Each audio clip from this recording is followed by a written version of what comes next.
Haman the Hideous is dead. The Old Testament Hitler is terminated. But the irrevocable, written decree of condemnation against the Jews still stands.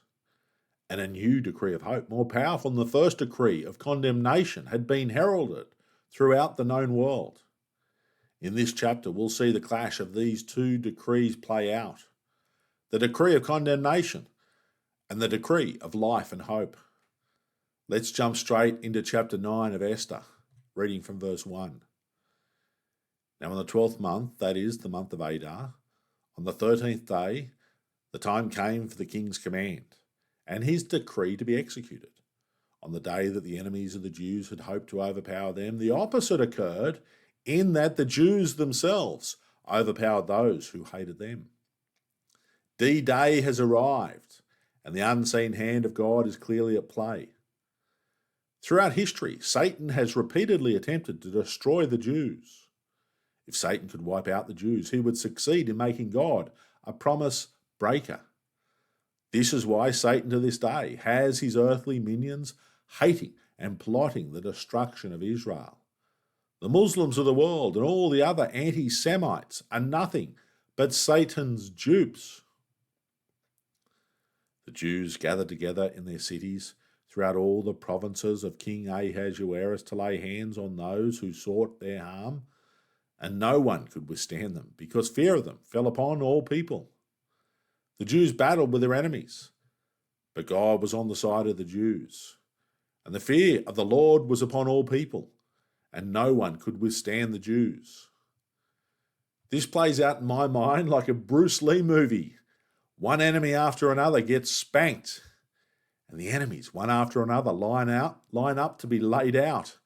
They've seen what happened to the guys before them, but they're drawn inexorably to their own destruction.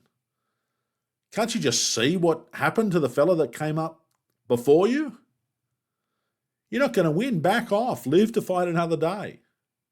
But no, their satanic hatred of the Jews drives them to their own destruction. This is why the Iranians and Palestinians and Hezbollah and many others are simply blind dupes, puppets of Satan. Their hatred will only lead to misery and their ultimate destruction and defeat. And all the officials of the provinces, the satraps, the governors, and all those doing the king's work helped the Jews because the fear of Mordecai fell upon them. For Mordecai was great in the king's palace, and his fame spread throughout all the provinces. For this man Mordecai became increasingly prominent. Thus the Jews defeated all their enemies with the stroke of the sword, with slaughter and destruction, and did what they pleased with those who hated them. Fear can be a very destructive thing. Sure, there are some things to be rightly and sensibly fearful of, but many people live in a state of fear. They're led and driven by fear. They make decisions with fear underpinning those decisions, and this type of fear leads to defeat. This self-defeating fear struck the enemies of Mordecai. They trembled before him. They'd lost the battle before it began. Christians shouldn't live in this type of self-defeating fear. We're engaged in a spiritual war.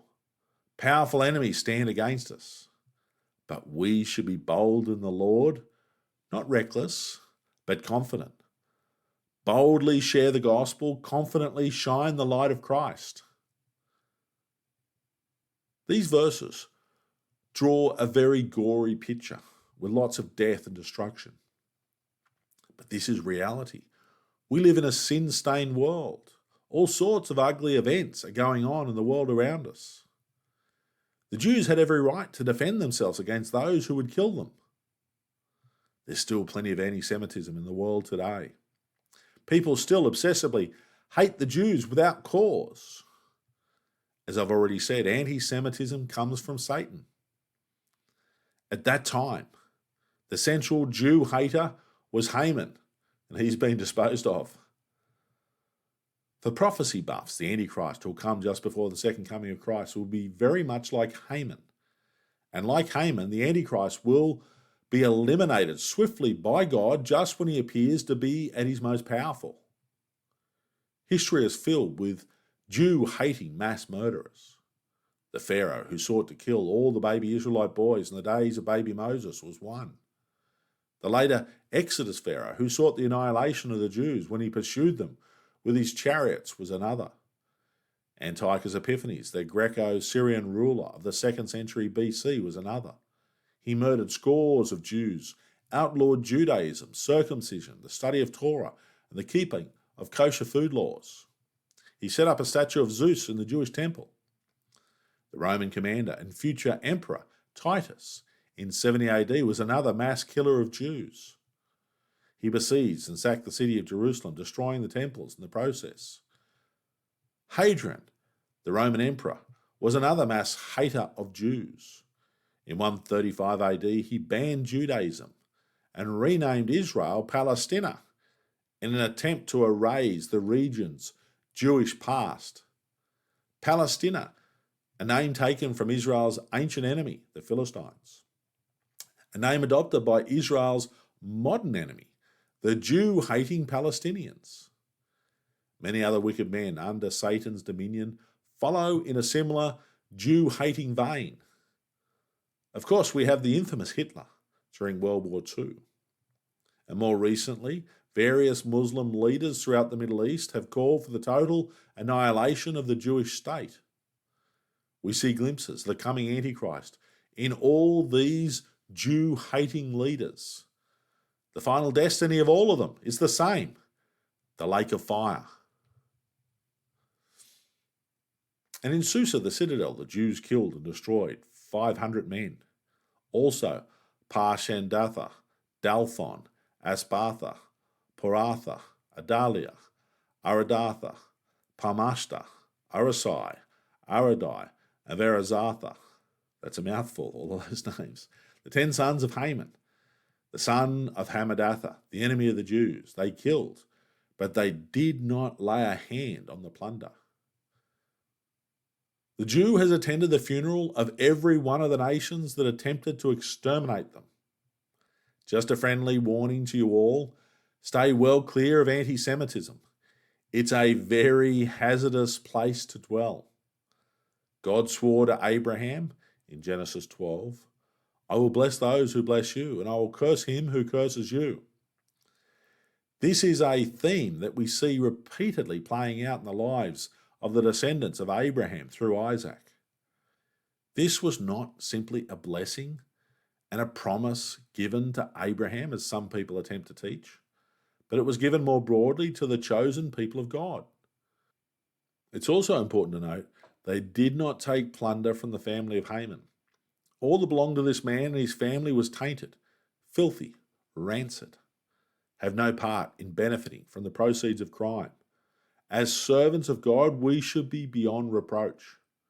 Give no one justifiable reason to blaspheme the name of Christ due to your actions.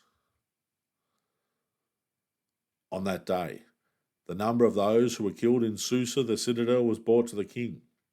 And the king said to Queen Esther, the Jews have killed and destroyed 500 men in Susa, the citadel, and the 10 sons of Haman. What have they done in the rest of the king's provinces? Now, what is your petition?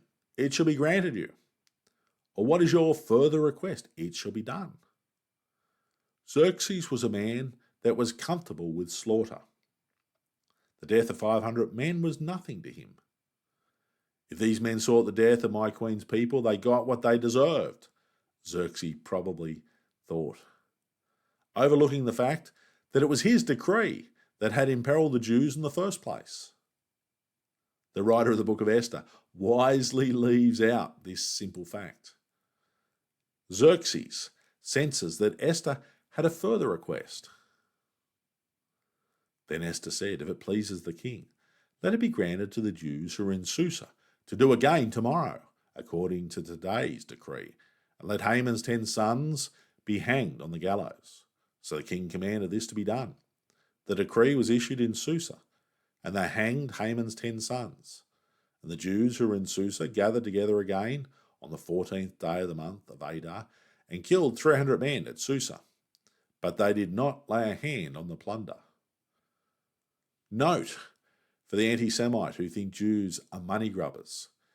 The Jews didn't lay a hand on the plunder of their enemies.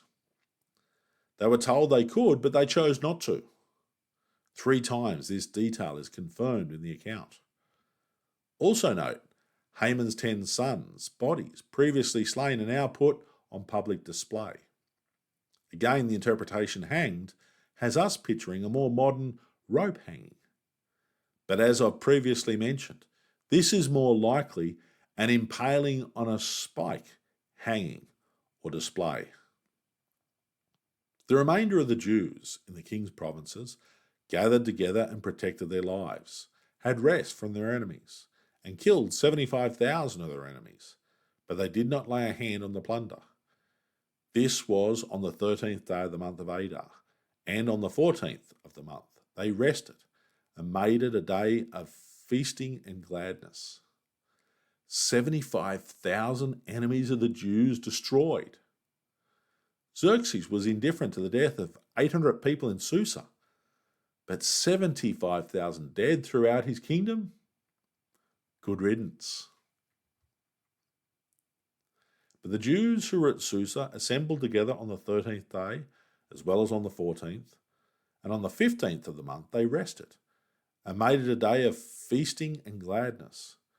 Therefore the Jews of the villages who dwelt in the unwalled town celebrated the 14th day of the month of Adar with gladness and feasting as a holiday, and for sending presents to one another. The Jews had rest from their enemies, at least for a few years. Their sorrow was turned to joy. Their mourning was turned to feasting and gladness. When a person turns to Jesus and enters into the rest that he offers, they can experience a similar transformation. Even in the middle of this gruesome tale, we see glimpses of the goodness of God. God is not mentioned once in this book, but his hand is surely controlling the events. Our good God is sovereign, despite the evil events playing out in the world around us. No matter how dark our world becomes, there'll always be blessing and joy to be found in the arms of Jesus.